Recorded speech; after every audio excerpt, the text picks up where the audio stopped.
ते गुजरातमध्ये असतात. गुजरात आणि ठाण्याचे सुमधुर संबंध असतात. म्हणजेच काय तर कुंपणच शेत खातं, दाद कुणाकडे न्यायची. नाही, पण अशा प्रकारे पेपर फुटतात, मुलांचं त्यामध्ये फार नुकसान होतं. कुणावर नेमकी कारवाई व्हायला पाहिजे, कोण यासाठी दोषी आपण? मुलांची चिंता केली आहे तुम्ही इथे या राज्यात, या देशात तरुणांची चिंता करत आहे का? शेतकऱ्यांची किंवा महिलांची, इथल्या लेकीबाळींची सुरक्षिततेची त्याची चिंता आहे का या लोकांना? कारण एक सीईटी आता जर कॅन्सल झाली तर त्या सीईटीला कदाचित असं किमान 10 ते 15% लोक असू शकतील परीक्षार्थी की जे त्यांची वयाची अट या परीक्षेपुरतीच असेल आणि पुढच्या परीक्षेला कदाचित ती वयाची अट बसणार नाही. आधीच आपल्याकडे पोलीस भरतीच्या परीक्षेची जी पेपरफुटी झाली त्याची अनेक पोरं रविवारीचा मुद्दा घेऊन आझाद मैदानावर उपोषणाला बसलेली आहेत. आता पुन्हा या शिक्षक भरतीचा मुद्दा म्हणजे बांधावर पिकत नाही म्हणून शेतकरी आत्महत्या करतोय आणि त्यांची पोरं जी शहरांमध्ये शिकून परीक्षा द्यायचा प्रयत्न करतायत, पेपर फुटीवर 1300 येऊन ती आत्महत्या करतायत. पण या सगळ्या आत्महत्यांवरून सरकारला कुठे घालून फुटतोय?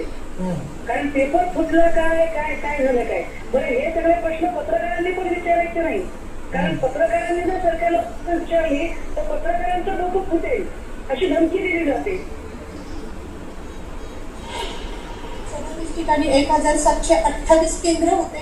6,125 उमेदवार या परीक्षेसाठी प्रविष्ट झालेले होते, होणार होते. परंतु आता ह्या गोष्टी झाल्यामुळे ही परीक्षा पुढे ढकलण्यात आलेली आहे.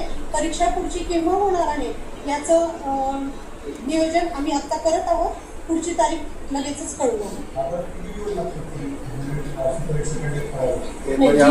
याबद्दल आम्ही कळवू. पुढची तारीख आम्ही कळवू.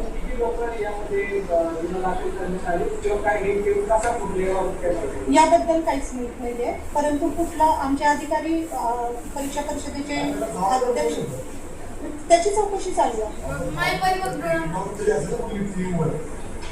याची चौकशी अंती निष्पन्न होईल.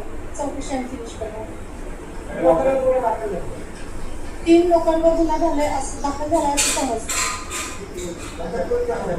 परीक्षा घेण्यासाठी मोठी प्रक्रिया असते, फॉर्म भरण्यासाठी डेट दिली जाते, डेडलाईन असते, त्यानंतर शुल्क